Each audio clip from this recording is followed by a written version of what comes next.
अल्लज़ी फ़द्दला सय्यदना व मौलाना मुहम्मदन अलल आलमीन जमीआ व अक़ामहु यौमल क़ियामति लिल मुज़निबीनल मुतलव्विसीनल ख़त्ताईनल हालिकीन शफ़ीअ फ़सल्लल्लाहु तआला व सल्लम व बारक अलैहि व अला कुल्लि मन हुवा महबूबुन व मर्दियुन लदैहि सलातन तबक़ा व तदूम बिदवामिल मलिकिल हय्यिल क़य्यूम व अशहदु अल्ला इलाहा इल्लल्लाहु वहदहु ला शरीक लह व अशहदु अन्ना सय्यदना व मौलाना मुहम्मदन अब्दुहु व रसूलुहु अम्मा बअद फ़अऊज़ु बिल्लाहि मिनश शैतानिर रजीम बिस्मिल्लाहिर रहमानिर रहीम किताबुन अनज़लनाहु इलैका मुबारकुन लियद्दब्बरू आयातिही व लियतज़क्कर उलुल अलबाब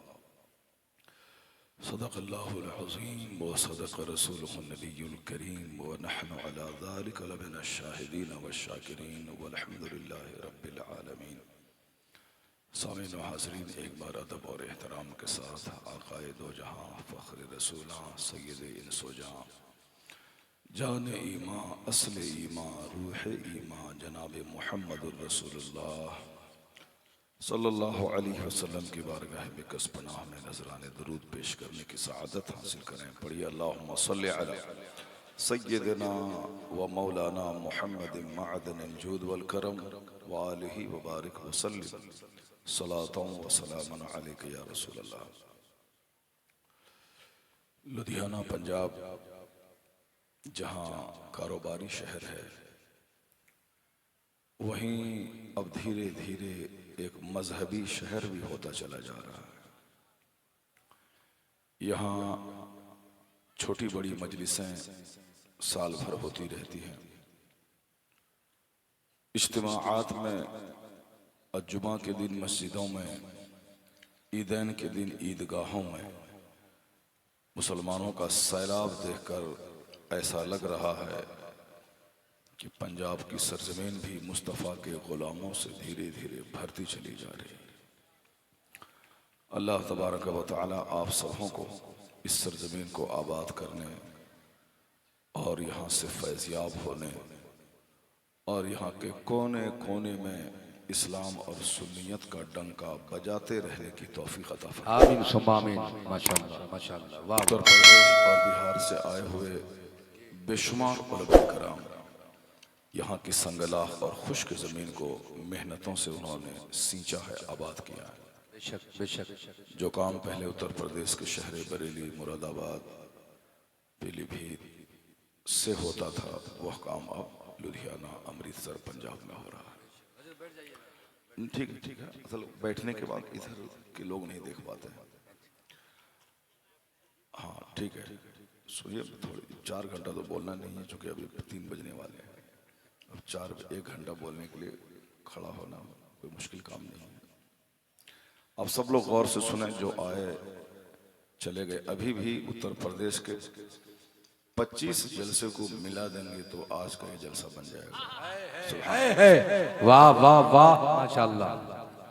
सीतामढ़ी, मुजफ्फरपुर, दरभंगा इलाके में जलसे होते रहते हैं, लेकिन वहाँ का 25 जलसा और लुधियाना का आज का 1 जलसा बराबर है। अभी भी रात के 3 बजे भी, और इससे पहले कितने लोग यहाँ थे और सब चले गए।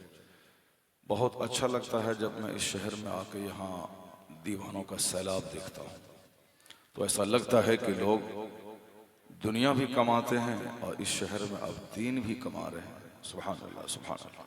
अल्लाह ताला आप सबों को सेहत और तंदुरुस्ती अता फरमाए और खूब दीनी मजहबी जलसों से, उलमा से राब्ते में रहने की तौफीक अता फरमाए। मुख्तसर सा वक्त हमारे पास है, वैसे हम 3-4 घंटे बोलने के आदी हैं, लेकिन लंबी तकरीरें आप यूट्यूब वगैरह से सुन सकते हैं। आज बस सिर्फ 1 घंटे का टाइम मेरे पास है। जो लोग वहाँ खड़े हैं, आखिर क्यों खड़े हैं? सर्दी की रात है, अपने पाँव को तकलीफ न दें, बैठ जाएं। महफिल आपके लिए सजी है और जगहें इधर खाली हैं, आप बैठ जाएं। अभी शहबाज भाई ने बड़ी ज़बरदस्त नात और मनक़बत के अशार आपको सुनाकर मस्त किया। और हमसे पेशरो खतीब ने भी खिताबत की होगी, उबैदुल्लाह भाई की ज़बरदस्त निज़ामत, यानी हर एतबार से ख्वाजा गरीब नवाज कॉन्फ्रेंस एक तारीखी कॉन्फ्रेंस बन गई। है माशाल्लाह और बेशक। आप लोगों ने भी यहाँ बैठने का और अपनी मौजूदगी से इस जलसा को आबाद करने का भी हक आपने अदा कर दिया। वरना सिनेमा हॉल में लोग 3 घंटे बैठते हैं तो 5 बार कुर्सी से उठते हैं वो लोग, लेकिन यहाँ अल्हम्दुलिल्लाह दीनी मजलिसों में जो रहमत व नूर की बारिश आसमान से उतरती है, उसका असर ये होता है कि लोग 5-5 घंटे बैठ जाते हैं, थकन का एहसास तक नहीं होता। वाह वाह वाह। ये दीनी मजलिसों में बैठने का फैज़ है। इस तरह की मजलिसों को चारों तरफ से अल्लाह के फरिश्ते घेर लेते हैं, और जो सुकून अमेरिका के वाशिंगटन डीसी में नहीं मिलता है, वह सुकून इस चटाई पर बैठकर अल्लाह का जिक्र सुनने में मिलता है। वाह वाह वाह वाह। अगर आपको यकीन नहीं आता हो तो आज आप जहां बैठे हैं और सुबह जब यहां से निकलेंगे सलाम और दुआ के बाद, बहुत सारा गम का बोझ होगा जो सीने से हल्का हो गया होगा। आज सारी दुनिया हैरान और परेशान है, लोग खूब पैसे के पीछे, मकान के पीछे, गाड़ी के पीछे भाग रहे हैं, जबकि सबों को मालूम है कि इसका रिजल्ट कुछ नहीं, इसका रिजल्ट कुछ नहीं है। मगर चूंकि लोगों की अक्लें आखिर जमाने में छीन ली जाएंगी, जब अकल नहीं रहेगी तो सिर्फ नकल रहेगी कि उसने घर बनाया मैं भी बना लूं, उसने 2 करोड़ की गाड़ी खरीदी है मैं भी खरीद लूं, वो ब्रांडेड कपड़ा पहनता है ब्रांडेड कंपनी का मैं भी पहन लूं, वो अपने बेटे की शादी में 2 करोड़ खर्चा किया मैं भी करूं, वो भी 10 कमरों में 10 टेलीविजन लगाया है मैं भी लगाऊं, उन्होंने भी एसी लगाई है मैं भी लगाऊं। बस एक नशा है। उसके बाद होता क्या है, कभी किसी ने गौर नहीं किया कि जिसके पास 500 कमरे का घर है, क्या उनको जिंदगी का मजा मिल गया? क्या वो चैन से रह रहा है? क्या वो सेहतमंद कामयाब जिंदगी गुजार रहा है? कभी दिमाग उठा के खोल कर उन लोगों की जिंदगी का मुताला किया कीजिए कि जिसके पास बेपनाह दौलत है, दौलतों का अंबार जिसके पास मौजूद है, लेकिन उनकी जिंदगी का आप मुताला करेंगे, लगेगा यहाँ बेचैनियां हैं, यहाँ खुदकुशी है, यहाँ सुसाइड है, यहाँ जहर खुरानी के मामलात हैं, यहाँ उजड़ी हुई जिंदगी है। आप उसे देखेंगे तो आपको समझ में आएगा कि यहाँ दौलतों की मौजूदगी में भी यहाँ बेपनाह मुसीबतें।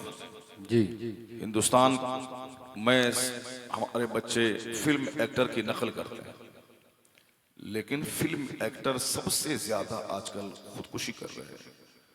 जिसकी नकल में हमारे बच्चे हाथ में धागा बांधते, गले में चैन पहनते, चारों तरफ से बाल मूंड के न जाने किस स्टाइल का बाल रखते हैं, ये सारी नकल उसी फिल्म इंडस्ट्रीज के लोगों की हो रही है।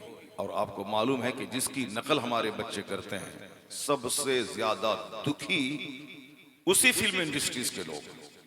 बिहार का एक जबरदस्त smart actor hero Sushant Singh Rajput, lean thin smart खूबसूरत, लेकिन जिंदगी की मुसीबतों से झुंझला के खुदकुशी करके मर गया।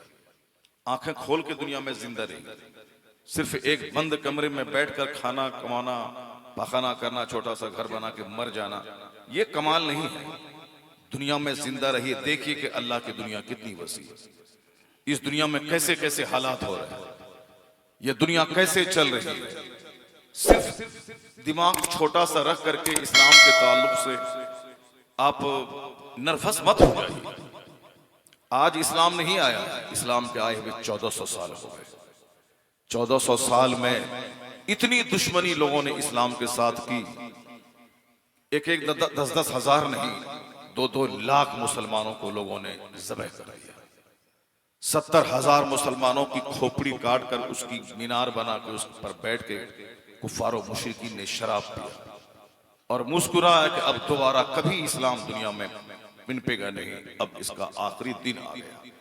ये आज से 800 साल पहले की बात है, लेकिन इस्लाम और कुरान के एजाज को आप यूं महसूस करें कि जब जब दुश्मनी इस्लाम से बढ़ती जाती है इस्लाम के मानने वालों की तादाद में इजाफा होता है। हाँ हाँ हाँ, वाह बेशक माशाल्लाह। सबसे पहला दिन जिस दिन 4 लोगों ने कलमा पढ़ा था, लोगों ने कहा कि अब इस इस्लाम को मक्का से बाहर नहीं जाने देंगे, अब कलमा पढ़ने वालों को सूली पे लटका देंगे। तंग दिल मत हो जाइए, जो कुछ आज हो रहा है दुनिया में हमारे खिलाफ साजिशें, मंसूबे, जो कुछ जालिम कर रहे हैं, उसको देखने के बाद आप नर्वस मत हो जाइए। कायनात का मुताला कीजिए और देखिए, इस्लामिक हिस्ट्री पढ़िए। हम लोग तो फिजिक्स पढ़ते हैं, हदीस कहाँ पढ़ते हैं? हम लोग दुनिया की किताबें पढ़ते हैं, कुरान कहाँ पढ़ते हैं? वह कुरान जो हमें जिंदगी देता है, वह कुरान जो हमारी आंखों में बिनाई देता है, वह कुरान जो हमें जीने का सलीका देता है, वह कुरान जो हमारे सर दर्द की दवा देता है, वह कुरान जो कायनात की छोटी से छोटी, बड़ी से बड़ी सारी बातों का इल्म हमें देता है। इसके ताल्लुक से हम और आप तो बस सिर्फ आए, फैक्ट्री में काम किया, पैसा कमाए, घर गए, छोटा सा घर बनाया, जिंदगी की दिन तमाम हो गए, 60 साल 70 साल हो गए, 1 दर्जन बीमारी, मरे, कब्र में चले गए, सड़ गए, रिजल्ट कुछ निकला ही नहीं जिंदगी का। न जी भर के सजदा किया, न जी भर के कुरान पढ़ा, न जी भर के दरूद पढ़ा, न जी भर के नमाज पढ़ी। आखिर क्या किया? 60 साल कमाया, घर बना के मार गया, अब उस घर में बैठ के बच्चा सिनेमा देख रहा है, उस घर में हमारे बच्चे शराब पी रहे हैं, उस घर में हमारी आने वाली नस्लें, हमारे बच्चे, हमारी पोतियां, हमारे पोते उस घर को अय्याशी का अड्डा बनाया हुआ है। हिसाब हमारे पास कि तुमने माल कहां से कमाया, कहां खर्च किया, और जिस कमाई के माल से घर बनाया उसमें बच्चे ऐश कर रहे हैं। उससे बड़ा बदबख्त और बदनसीब कोई नहीं है जो दूसरों की दुनिया सजाने के लिए अपनी आखिरत को बर्बाद कर दे। अल्लाह अल्लाह अल्लाह। हदीस में आया है, मिन शर्रिन नास मंजिलतन यौमल क़ियामा अज़हबा आखिरतहु बिदुनिया गैरिही। क़यामत के दिन सबसे बुरा शख्स मर्तबे के एतबार से वो होगा जो दूसरों की दुनिया बनाने के लिए अपनी आखिरत को तबाह कर दे। नमाज पढ़ना फर्ज आजम है, मगर मैं नमाज छोड़ के फैक्ट्री में काम करता हूं, क्यों? ताकि बच्चों को पढ़ा लिखा के डॉक्टर बना। रोजा रखना बहुत बड़ी इबादत है, तरावी पढ़ना सुन्नत मुअक्कदा है, मगर मैं क्यों छोड़ता हूं? ताकि कमा के बाल बच्चों को पाल पोस के छोटा सा घर बना दो। नमाज छोड़ दी बच्चों की खातिर, रोजा छोड़ दिया बच्चों की खातिर। हज करना फर्ज है, जितना डिले उसमें होगा फर्ज होने के बाद, उतना ही बड़ा गुनाह नामे अमाल में लिखा जाएगा। कल करेंगे, परसों करेंगे, इस फैक्ट्री के बाद, उस मकान के बाद, इस दुकान के बाद, करते रहेंगे, यहां तक कि हज जैसा अज़ीम शान काम से महरूम रह गए। किसके लिए? बच्चों की खातिर। झूठ बोला बच्चों की खातिर, गलत काम किया बच्चों की खातिर। नमाज फज्र छोड़ना हराम और गुनाह कबीरा है। और हदीस में आया है कि फज्र की 2 रकअत नमाज दुनिया और दुनिया की सारी चीजों से बेहतर है। रकअतल फज्र खैरु मिन दुनिया व मा फीहा। फजर की 2 रकअत नमाज दुनिया और माफिया से बेहतर है, दुनिया और दुनिया की सारी सल्तनत से बेहतर है। छोटी सी झोपड़ी के लिए सारी जिंदगी खत्म हो गई, एक छोटी सी आल्टो कार के लिए सारी जिंदगी खत्म हो गई। दुनिया और दुनिया में जो कुछ है, ए बाबू, ए बैठो बैठो, अभी तकदीर संवारने का वक्त आया तो भाग रहा है। सिर्फ खाली नात सुनता है,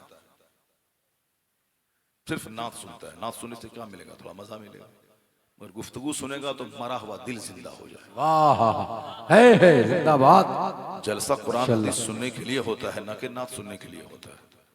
नात सुने तो लोग सारी जिंदगी, एक हदीस मुझको मालूम नहीं, यहूदी अपने बेटों को अरबी जबान सिखा करके मुसलमानों की मस्जिदों में भेजता था, ताकि यह इस्लाम के खिलाफ मुसलमानों के दिमाग में बांट डाले। अल्लाह, कितनी बड़ी साजिशी कौम है यहूदी। मुसलमानों की सबसे बदतरीन दुश्मन है यहूदी। वो खुद अल्लाह की लानत उस कौम पे है, यहूदी पे। एक दिन में 45 नबियों को ज़बह कर देने वाली कौम है यहूदी। नबियों 140 अल्लाह के बड़े वलियों को कत्ल करने वाली कौम है यहूदी। बदतरीन कौम है वो यहूदी। इस दुनिया में अल्लाह ने चूंकि सबको आजादी दी है, एक वक्त की नमाज छोड़ना हराम है। अगर बंदा नमाज छोड़े तो अल्लाह उसी वक्त उसको जमीन में धंसा दे, लेकिन अल्लाह नहीं करता ऐसा, चूंकि ये दुनिया बदले की जगह नहीं है, ये दुनिया है काम की जगह। इस पॉइंट को गिरह बांध के रख लेना ताकि हौसला मिले तुमको। ये दुनिया काम की जगह है, बदले की जगह नहीं है। इसलिए कोई शराब पीता है वो भी जिंदा है, कोई जिना करता है वो भी जिंदा है, कोई मस्जिद की जमीन पे कब्जा करके अपना घर बना लेता है वो भी जिंदा है, कोई कुरान शरीफ को आग में डाल देता है वो भी जिंदा है, कोई मस्जिद माँ के पाखाना कर देता है वो भी जिंदा है, कोई माँ बाप को जूता चप्पल मारता है वो भी जिंदा है। जबकि ये बड़े बड़े क्राइम है। अल्लाह ताला अगर चाहे तो जो झूठ बोला उसको फौरन जमीन में धंसा दे, जो मस्जिद की तरफ बढ़ा उसको आसमान से पत्थर गिरा उसको मार दे, जैसे अल्लाह ने किया है, दिखलाया है कि जो अजाब आखिरत में होने वाला है उस अजाब की छोटी सी झलक अल्लाह ने दुनिया में दिखला दिया। खाने काबा पर हमला करने के लिए अब रहा चला यमन से, अब खाने काबा को ढा देंगे, मुसलमानों के मरकज को ढा देंगे। चूंकि उन्होंने काबा के मुकाबले में एक गिरजा बनाया था ताकि लोग खाने काबा ना जा करके मेरे गिरजा में आए। उन्होंने सोने चांदी से सजाया था, खूबसूरती देखकर लोग यहाँ आए। मक्के का एक शख्स उसके सोने चांदी के गिरजा में जाके पाखाना कर दिया।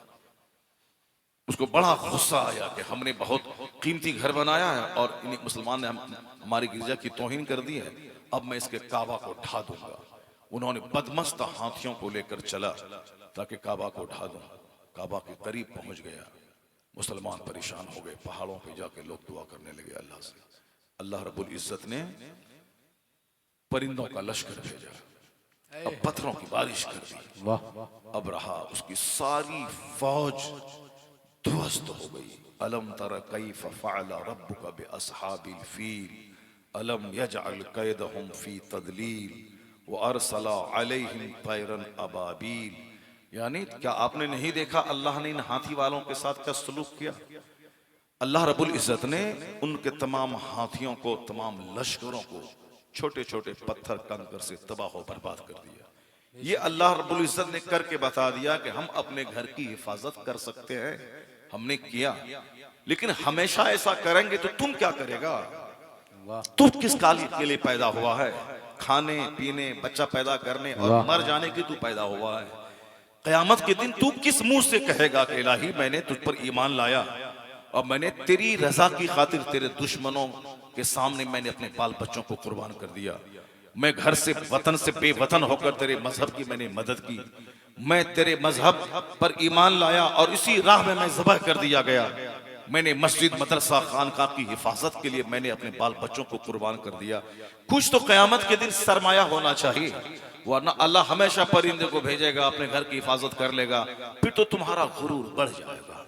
तुम जहां हो वहीं रहोगे, शराब पीते रहोगे, जिना करते रहोगे, खूब रात भर गाना सुनते रहोगे, सोते रहोगे, आपस में एक दूसरे को ज़बह करते रहोगे, हसद, जलन, कीना, कपट के साथ एक गंदी जिंदगी गुजारते रहोगे।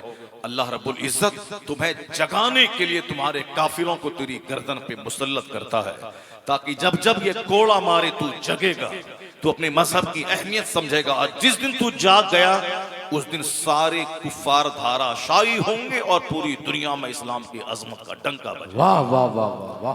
अल्लाह तबारक व तआला हमें सुस्त और काहिल नहीं बनाना चाहता, अल्लाह हमें जगाना चाहता है। अल्लाह हमें जिंदा रह के इस दुनिया में कामयाब जिंदगी बसर करने का मौका देना चाहता है। इसलिए अल्लाह तबारक व तआला हमें इम्तिहान में डाल देता है। ये दुनिया आजमाइश की दुनिया है।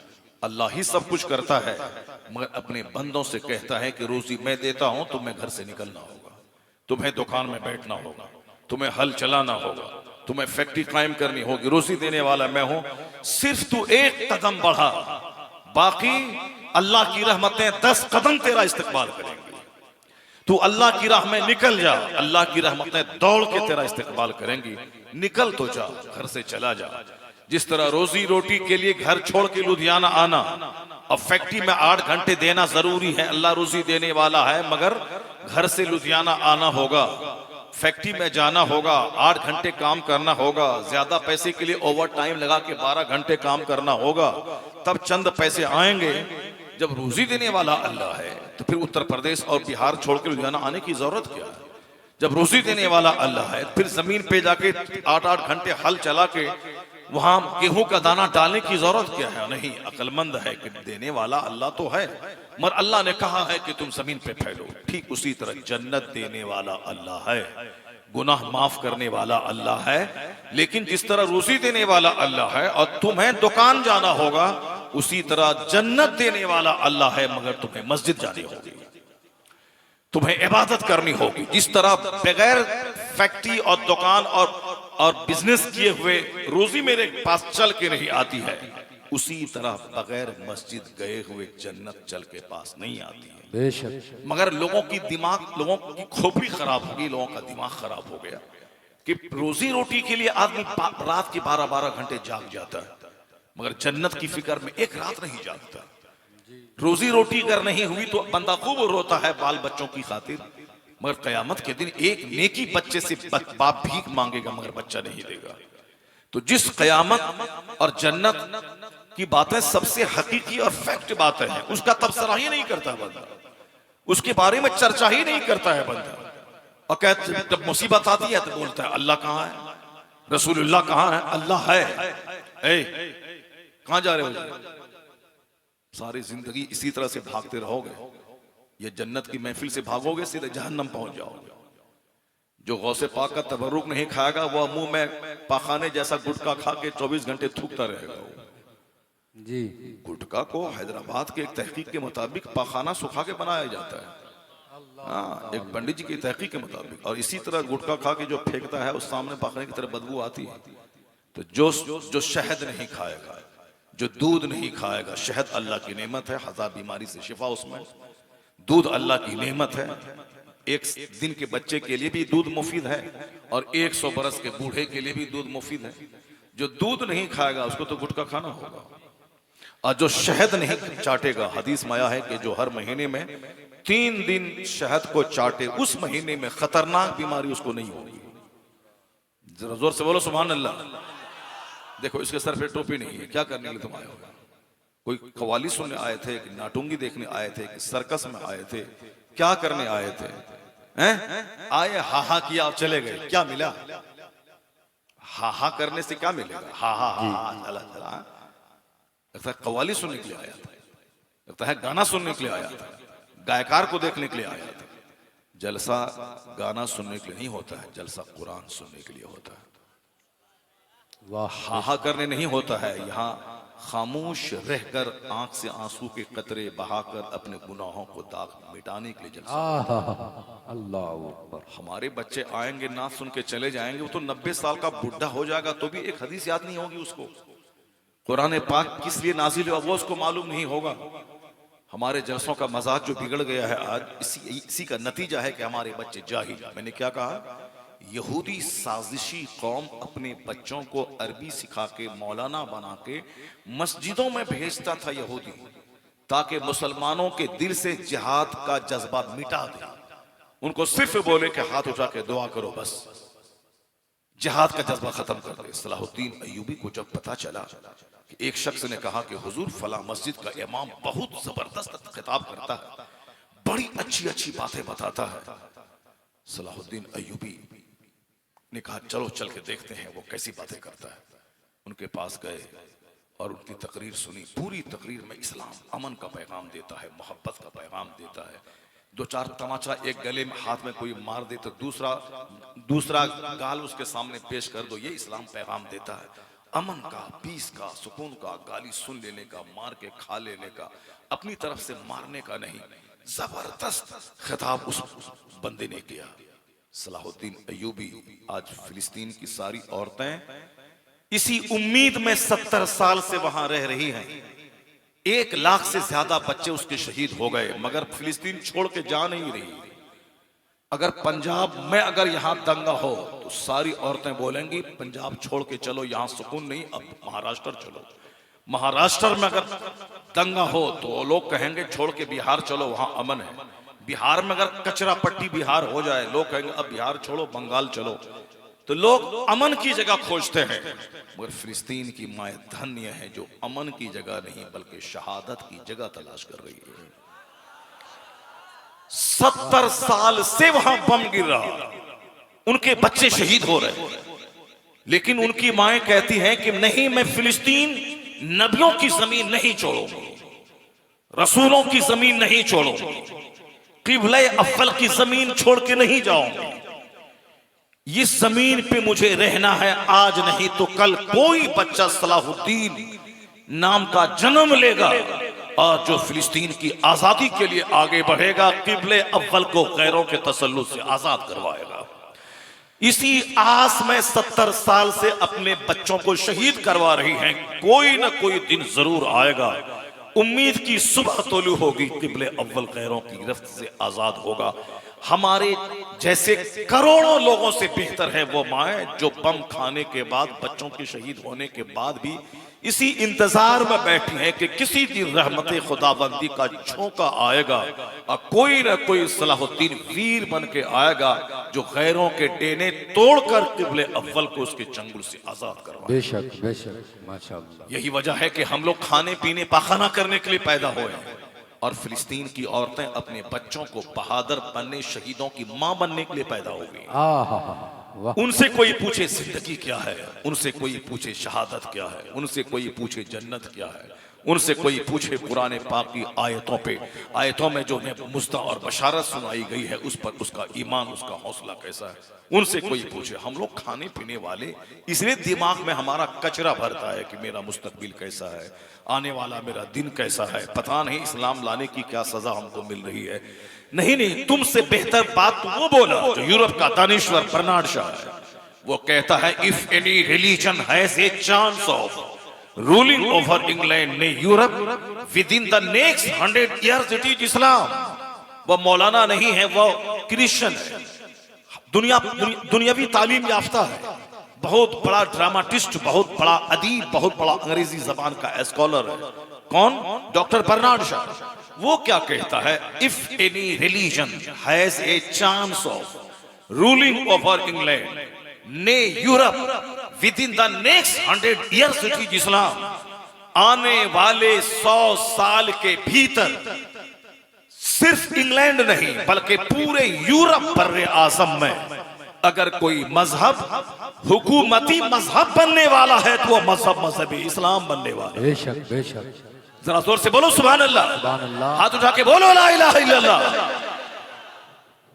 वो यहूदी, वो क्रिश्चियन बोलता है, बहुत पढ़ा लिखा आदमी, हिंदुस्तान की सारी यूनिवर्सिटीज में जॉर्ज बर्नार्ड शॉ की किताब चलती है। इतना बड़ा पढ़ा लिखा आदमी है वो, इतना बड़ा पढ़ा लिखा आदमी है कि उनके मरे हुए 50 साल हो गए, लेकिन आज भी हिंदुस्तान के सारे कॉलेजेस में उनकी किताब चलती है। कितना बड़ा पढ़ा लिखा आदमी, जो चार लुच्चा लफंगा गुटका खोर अगर इस्लाम के खिलाफ कुछ तबसरा करता है, इन लुच्चों लफंगों की हैसियत, उसकी औकात क्या है, जिसके पेट में 2 केजी पाखाना लिए फिरता हो और पाखाना करने की जगह ना मिले तो कपड़े ही में पाखाना हो जाए। ये चला है इस्लाम के खिलाफ तबसरा करना, ये चला है कुरान के खिलाफ बोलने के लिए। बात गिरह बांध के रख ले, अगर कोई मुसीबत आई है, परेशानी आई है तो मेरी बदअमली की सजा। बेशक, वरना इस्लाम वो जबरदस्त दीन है कि 4 लोगों ने कलमा पढ़ा, मक्का के लोगों ने बोला इसे मिटा दे। अल्लाह ने 40,000 लोगों के दिल में इस्लाम की मोहब्बत अता कर दी। देखा 4 था, 40,000 हो गए। बदन में आग लग गई मुशरिकीन की, कहा कि अब इन मुसलमानों को मिटा के मैं दम लूंगा। दुश्मनी बढ़ा दी, हमले बढ़ा दिए। अल्लाह रब्बुल इज्जत ने काफिरों का गुरूर तोड़ने के लिए 4 लाख लोगों को कलमा पढ़ने की तौफीक दी। 4 लाख लोगों ने कलमा पढ़ा। फिर ये कुफार और मुशरिकीन के सीने पे हल चलने लगा। ये मुस्तफा के गुलामों की तादाद धीरे धीरे बढ़ 4 लोग थे, 4 लाख हो गए। कहा कि बस जब तक इस्लाम के पैगंबर हैं तब तक तो ये सबको हौसला दिलाते हैं। जिस दिन ये पर्दा फरमा गए उस दिन मदीने की ईंट से ईंट बजा दूंगा। यहां तक कि सरकार पर्दा फरमाए, सिद्दीक अकबर हुजूर का जानशी हुए। उसके बाद फिर क्या हुआ, इस्लाम इतना स्टेबल हुआ कि 2 साल में कलमा पढ़ने वालों की तादाद में बेतहाशा इजाफा हो गया। वाह, दुश्मनों ने कहा था कि इस्लाम के पैगंबर के विसाल के बाद इस्लाम लाने वाले इस्लाम से फिर जाएगा, लेकिन सिद्दीक अकबर ने आका अलैहिस्सलाम की जानशीनी का वो हक अदा किया कि इस्लाम स्टेबल हुआ। इस्लाम के खिलाफ साजिश रचने वालों के टेने तोड़ दिए, फितने इर्तिदाद को उन्होंने दबाया, मानईन ज़कात के फितने को सिद्दीक़ अकबर ने दफन किया। और फिर उसके बाद उमर फारूक आजम का जब दौर आया, 10 साल का पीरियड, फिर क्या हुआ, उसके जमाने में ईरान जैसा मजूसी का मुल्क फतह हुआ और रोम जैसा मुल्क ईसाइयों का फतह हुआ, यानी आधी दुनिया पे मुसलमानों का कब्जा हो गया। सुभान ये बोला कि इस्लाम मिटा देंगे, 1 करोड़ लोगों ने कलमा पढ़ा, फिर बोला मिटा देंगे, 100 करोड़ लोगों ने कलमा पढ़ लिया। और अभी 100 साल पहले बोला था इस्लाम को हम दुनिया से खत्म कर देंगे, न अजान होगी न कुरान का जिक्र होगा।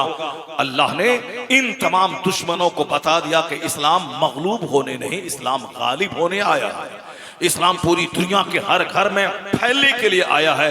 यह 100 करोड़ कलमा पढ़ने वालों को देखकर इनके सीने पे हल चलने लगा। आज की तारीख में 200 करोड़ लोग पूरी दुनिया में ऐसे हैं जिनके नाम के साथ लफ्ज़े मोहम्मद लगा हुआ है। ये मोहम्मदी फौज 200 करोड़ की तादाद में दुनिया में है। ये इस बात की दलील है कि जब जब दुश्मनी बढ़ी है तब तब मुसलमान घटे नहीं, मुस्तफा के गुलामों की तादाद में इजाफा होता चला गया। नारे तकबीर, नारे रिसालत, ख्वाजा गरीब नवाज कॉन्फ्रेंस है नूरे खुदा कुफ्र की हरकत पे खंदाजन, है नूरे खुदा कुफ्र की हरकत पे खंदाजन, फूंकों से चिराग बुझाया न जाएगा। वाह, इतना तो गिरा बांध के रख ले कि तुम आज से 100 साल पहले इस दुनिया में नहीं थे। हम लोगों की उम्र 50, 60, 70, 80, 90, 100 साल, 100 साल से ऊपर के कौन लोग यहाँ मौजूद हैं? कौन है दुनिया में? जो हैं भी का दो चार लोग तो मुर्दा से बदतर हैं। वो 100 साल के अंदर ही हमारी जिंदगी का खात्मा हो जाता है। 10 साल, 25 साल, 50 साल, 70 साल, 80 साल, बस इसके आगे नहीं। तो 100 साल पहले हम नहीं थे मगर इस्लाम था। आज के 100 साल के बाद हमारा बच्चा भी नहीं रहेगा मगर इस्लाम रहेगा। चूंकि हमारा बच्चा जो आज पैदा हुआ है 70, 80, 90 साल के अंदर ही वो भी मर जाएगा। तो जो पहले लोग थे वो नहीं रहे, आज जो हैं वो भी कल नहीं रहेंगे, मगर इस्लाम कल भी था, आज भी है और कयामत तक रहेगा और शान से रहेगा। और जब जब मुसलमानों का बच्चा शहीद होता है, एक शहीद होता है, अल्लाह 1 लाख काफिरों के दिल में इस्लाम की मुसलमानों का डर पैदा। इसलिए आज अगर फिलिस्तीन में अगर 15,000 बच्चे शहीद हुए हैं तो गम करने की कोई जरूरत नहीं है। मरना तो है ही दुनिया में, चाहे लेटरिन रूम में मरो या बारात जाते हुए मरो, चाहे फैक्ट्री में बैठ के मरो या हॉस्पिटल में एड़ी रगड़ के मरो या रास्ता चलते एक्सीडेंट करके मरो या पंजाब से जाती हुई ट्रेन में आग लगे उसमें जल के मरो, मरना तो है ही। तो जल के मरना, घर में मरना, बाथरूम में मरना, हॉस्पिटल में मरना और है, और अल्लाह के घर की हिफाजत की खातिर शहीद हो जाना और है। सबसे आला मौत है वह मौत जो खुदा के नाम पे आ जाए, जो अल्लाह के नाम पे गर्दनें कर जाए। सबसे आला किस्म की मौत वो है कि मेरी जिंदगी खुदा के नाम नजर हो जाए। इसलिए शहादत से मुसलमान घबराता नहीं, शहादत के लिए ही मुसलमान पैदा होता है। शहादत है मतलूब व मकसूद मोमिन, न माले गनीमत न किश्वर कुशाही। मुसलमान शहादत के लिए ही पैदा होता है। मुसलमान तवाइफ के कोठे पे नहीं मरता है, मुसलमान गुटखा खाते खाते नहीं मरता है, मुसलमान ताड़ी पीते पीते नहीं मरता है, मुसलमान सनीमा देखते देखते नहीं मरता है, मुसलमान सनीमा हाल में नहीं मरता है, मुसलमान मस्जिद में मरता है, जिक्र करते करते मरता है। बेशक बेशक। तो अब जो सारी जिंदगी गुटखा खाएगा वो जबान पे कलमा जारी कैसे होगा? जो सारी जिंदगी तवाइफ के कोठे पे जाएगा वो मस्जिद में कैसे मरेगा? जो सारी जिंदगी झूठ बोलेगा वो कुरान पढ़ते पढ़ते कैसे मरेगा? जो सारी जिंदगी गंदों, लुच्चों, लफंगों, बेनमाजियों, शराबियों, झूठों, हरामखोरों की सोहबत में रहेगा वो कैसे अल्लाह के वलियों के पांव में जाके अच्छी मौत मरेगा? जो गंदों की सोहबत में रहेगा गंदी मौत मरेगा। जो झूठ बोलेगा वो झूठ बोलते बोलते मरेगा। जो कोठे पे जाने का आदी होगा वह जिना करते करते मरेगा। जो शराब की भट्टी में जाने का आदी होगा वह शराब पीते पीते मरेगा। जो चुगलखोरी गीबत करने का आदी होगा वह चुगलखोरी गीबत करते करते मरेगा। और जो कलमा पढ़ने, दुरूद पढ़ने, नमाज पढ़ने का आदी होगा वह कलमा पढ़ते पढ़ते मर जाएगा। और जब कलमा पढ़ते पढ़ते मरा तो दखल अल जन्ना, वो जन्नत में दाखिल होगा। वाह जिंदाबाद इसलिए जिंदाबाद। प्रैक्टिस कर दुनिया में कि ताकि अच्छी मौत मरो। मरना तो है, कोई जिंदा रहने के लिए पैदा ही नहीं है, सब लोग मरने के लिए पैदा हुए। ना कोई वली, ना कोई कुतुब, ना कोई अब्दाल, वो सब के सबको मरना है, सबको मौत का मजा चखना है। ना मौलाना ना मौलवी, कोई जिंदा रहने के लिए नहीं आया। ऐसा नहीं कि मैं कुरान हदीस बोल रहा हूं, मैं इस्लाम सिखा रहा हूं तो मैं नहीं मरूंगा, ऐसा नहीं है। मैं भी मरूंगा, हमारे शायर भी मरेंगे, हमारे इमाम साहब भी मरेंगे, और सब लोग मरेंगे, सब लोग मरेंगे। मगर शादी की पार्टी में नाचते नाचते मरना और है, अल्लाह का जिक्र करते करते जलसा में मरना और है, गाना गाते गाते मरना और है, नात पढ़ते पढ़ते मरना और है, बेशक शराब की भट्टी में मरना और है, मस्जिद में हालत सजदा में मरना और है, सिनेमा के लिए एक्टिंग करते करते मरना और है, और तकरीर खत्म करने के बाद कारी रजीउल्लाह जैसा कलमा पढ़ के मरने वाला और होता है। इसलिए सबों को आला मौत नसीब नहीं होती। आला मौत अगर चाहिए तो रोजाना कुरान पढ़, रोजाना 5 वक्त की नमाज पढ़, अपनी जबान को झूठ से बचा, अपनी जबान को गुटकों से बचा, अपनी जबान को फजुल गोई से बचा, और मौत की तैयारी कर। अगर ये बात अच्छी मौत मरने का नशा हुआ तो किसी परदेश में भी रहेगा, हॉस्पिटल में, वहां अगर नमाज पढ़ेगा, कोई माँ बाप भाई ना रहे तो अल्लाह का फरिश्ता तेरी जबान पे कलमा जारी फरमा देगा। वाह बेशक मश्क कर, प्रैक्टिस कर। आप जो जिस हाल में जिएगा दुनिया में, अल्लाह ताला उसी हाल में उसको मौत देता है। हमारे बुजुर्ग हालत सजदा में मरते हैं। तुमने नहीं सुना हिंदुस्तान में एक ऐसा फकीर था जिसके जनाजे में 100 से ज्यादा ममालिक के लोग जमा हो गए, 1 करोड़ के करीब लोग जिसके जनाजे में आ गए। वो वही था जो 4 साल की उम्र से नमाज पढ़ता था।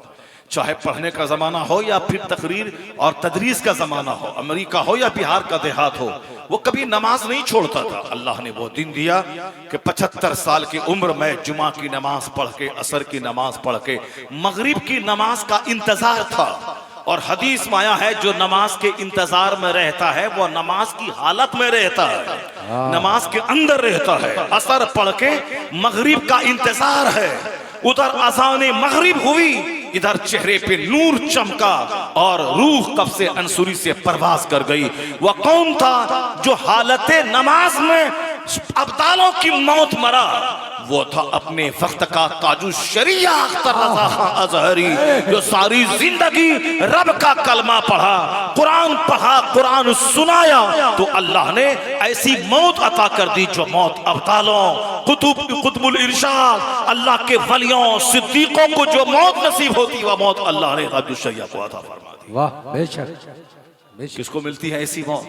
इसलिए हलाल रोजी की तलाश में फैक्ट्री में बैठना बुरा नहीं, हलाल रोजी की तलाश में चाय का गिलास धोना बुरा नहीं, हलाल रोजी की तलाश में चप्पल जूता सी करके 500 रुपए कमाना बुरा नहीं है।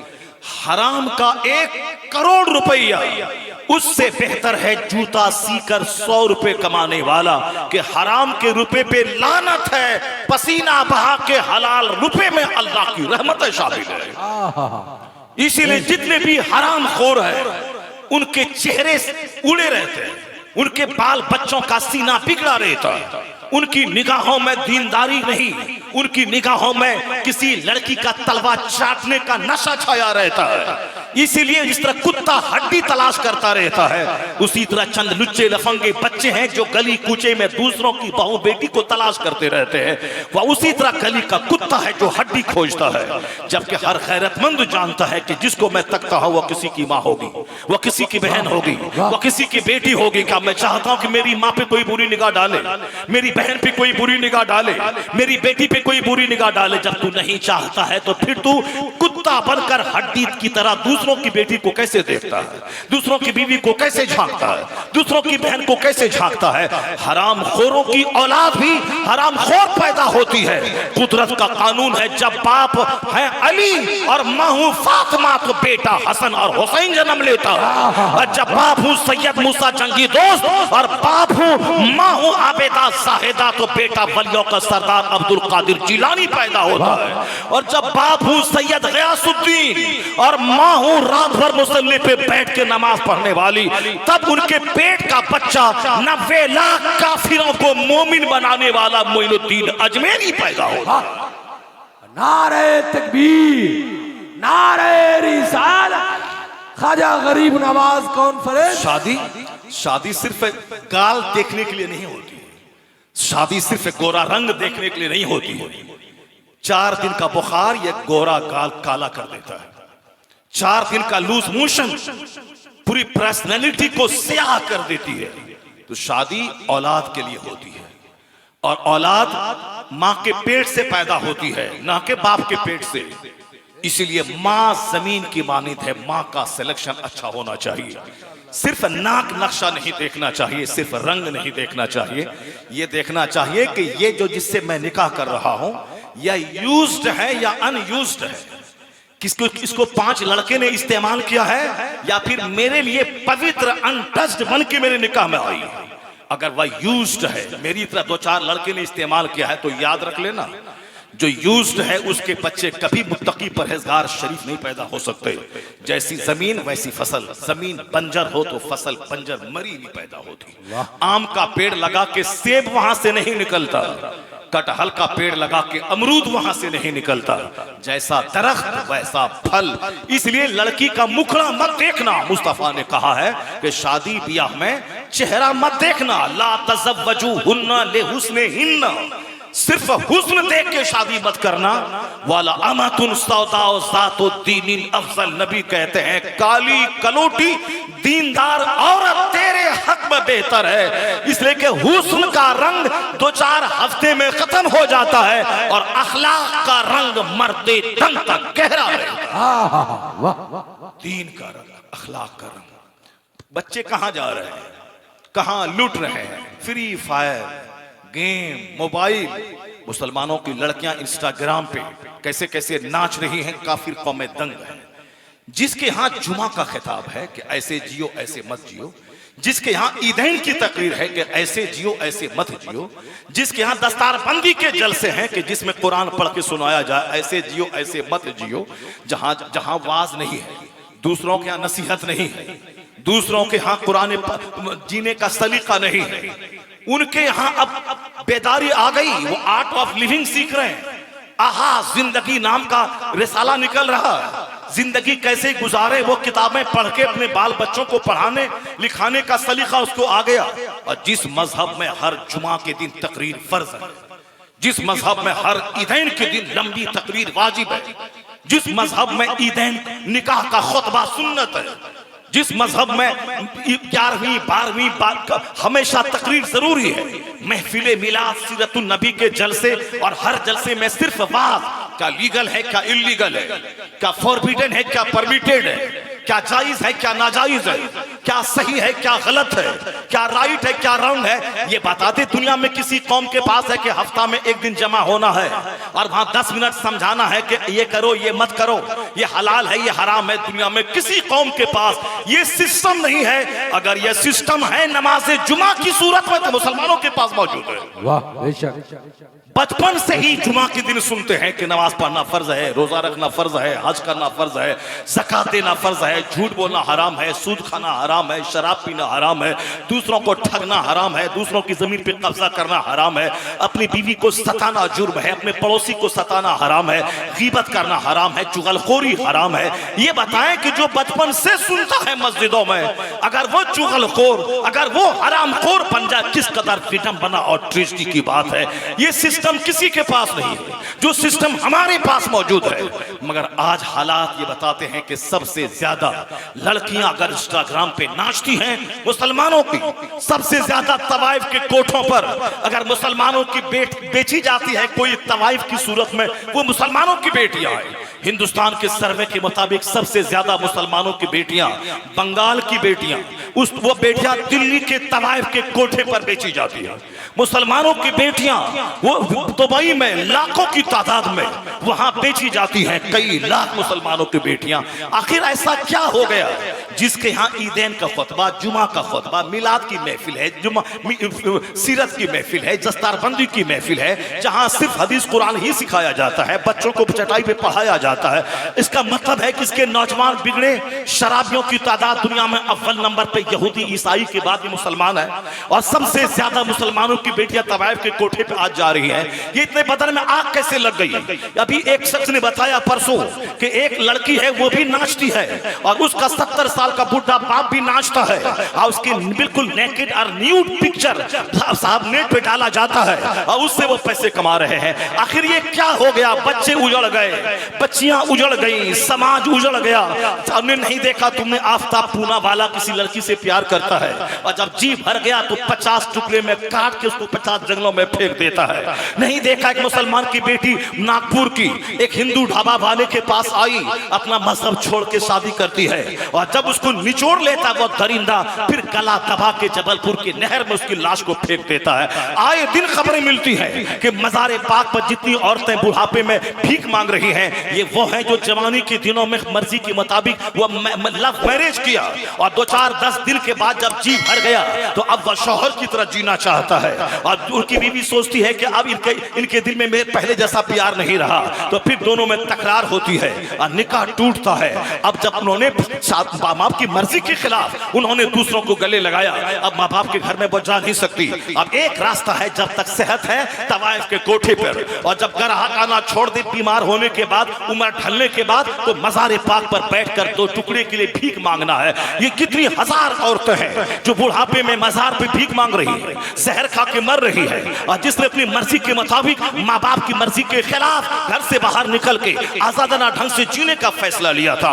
अपने बाल बच्चों पे कंट्रोल कीजिए। और मैं मालूम है मौलाना तो खिताब करके चला जाएगा, लेकिन रोजाना सुबह शाम रात दिन अपने बच्चों को दीन सिखाना, कुरान सिखाना, आलिमों का महत्व बताना, मदरसे का महत्व बताना, कॉलेज में पढ़ना 5 घंटे और कुरान हदीस पढ़ना 5 मिनट, स्कूल में पढ़ाना बच्चों को 5 मिनट, वहां से आने के बाद इस्लामी ड्रेस पहना के मस्जिद ले जाना होगा, उसे दीन सिखाना होगा, 5 मिनट के लिए सही उसे कुरान बताना होगा।